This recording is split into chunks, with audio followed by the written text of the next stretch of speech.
Hello everyone. So today I am going to discuss about the parotid gland. We all may know this is the largest among the three pairs of salivary gland we get. Today I am concerned about some structures, some neurovascular structures that pierce the gland. So as I have told you that the neurovascular structure, so there must be nerve, vascular means artery, vein. Very interestingly, three structures passes through the core of parenchyma of this gland. To make out these structures and their passing through the gland, we should be learning few external points about the parotid gland. So as we can see, the parotid gland, it has got three surfaces. This is the superficial or lateral surface that we can maybe touch in some extent, not really.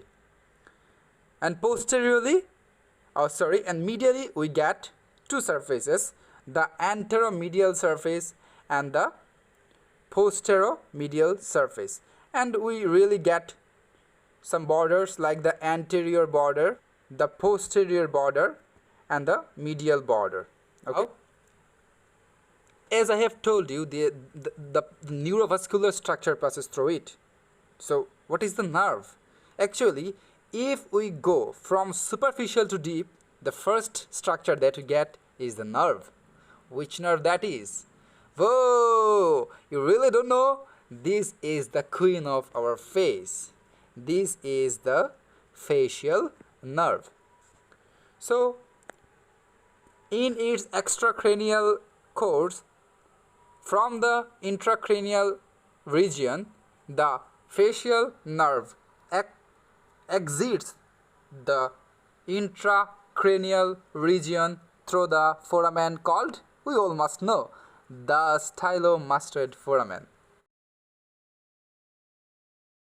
It pierces, we can clearly make out, it pierces the parotid gland. We can see, let me show you, this is the facial nerve and this is the parotid gland. It is piercing the parotid gland. Okay, now let us be more clear about this.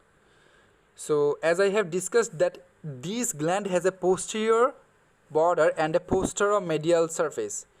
Between these places, I mean the posterior border adjoining the posteromedial surface, this nerve enters into the gland. Okay, after entering the gland, it passes horizontally, as you can see it very clearly.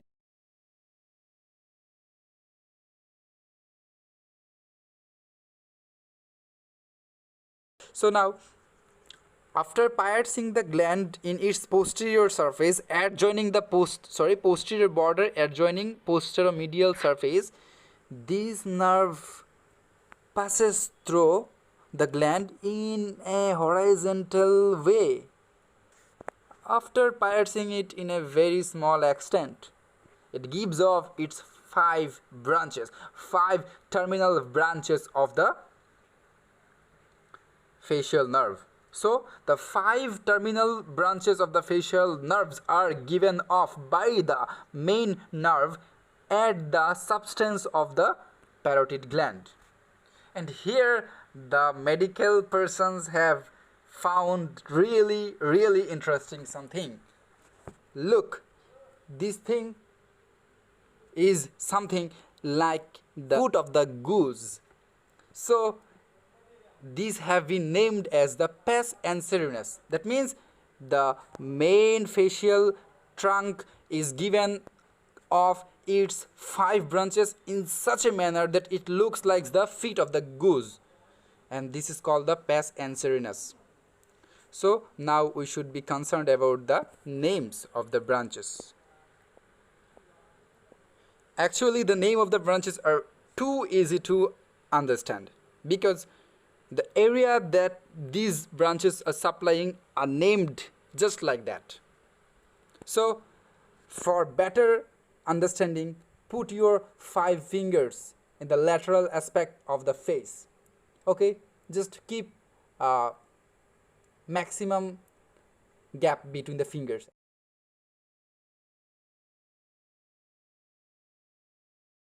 Okay, now the thumb, where it is going?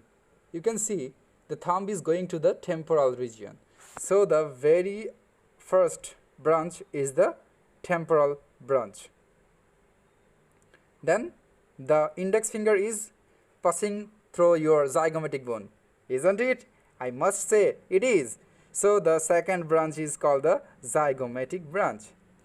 Your middle finger, where is it passing through? It is passing through your lips, you can say.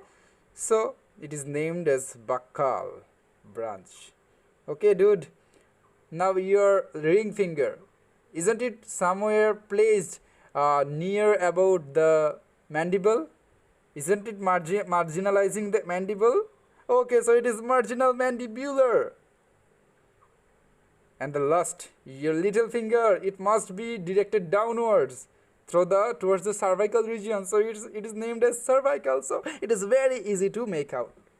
Okay, so let's not be any way perplexed by these branches.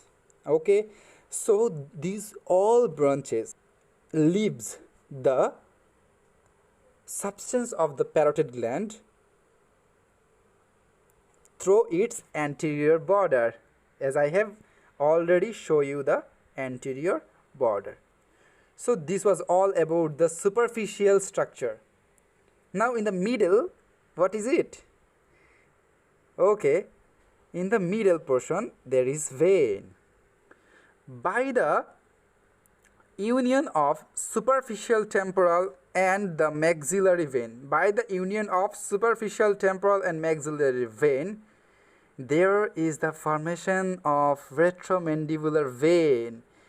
There is a formation of retromandibular vein in the substance of parotid gland, and this vein has got two division. Okay, let me show you. For better convenience, I have removed the parotid gland which I am actually talking about. Okay, so we were talking about by the union of superficial temporal.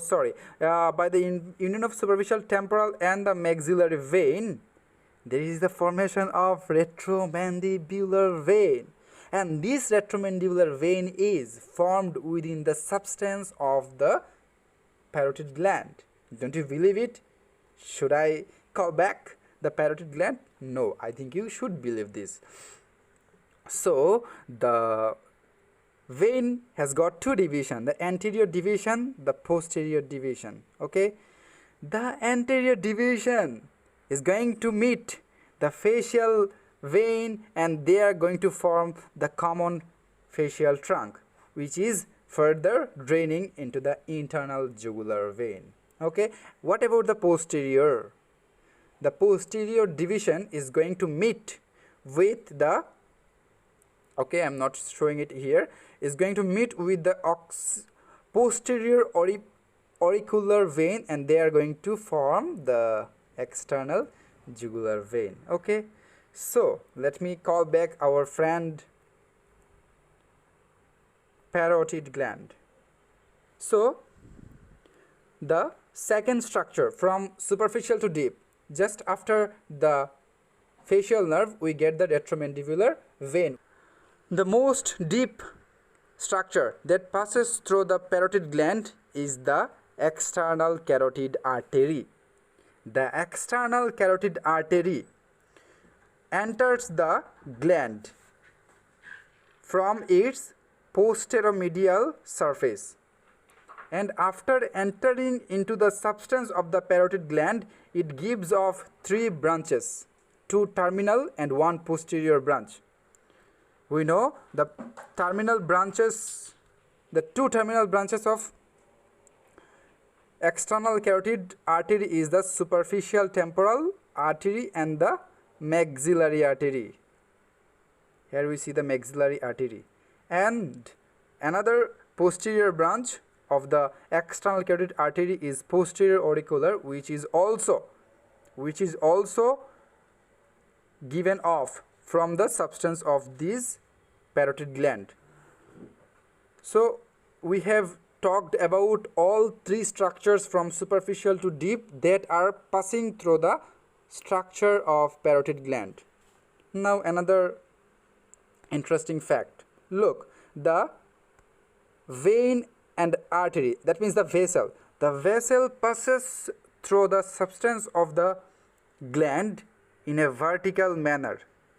Okay, in a vertical manner, but the nerve is doing the opposite.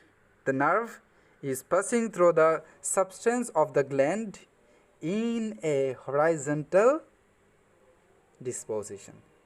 So this was all about the structures passing through the substance of the parotid glands. Thanks for watching.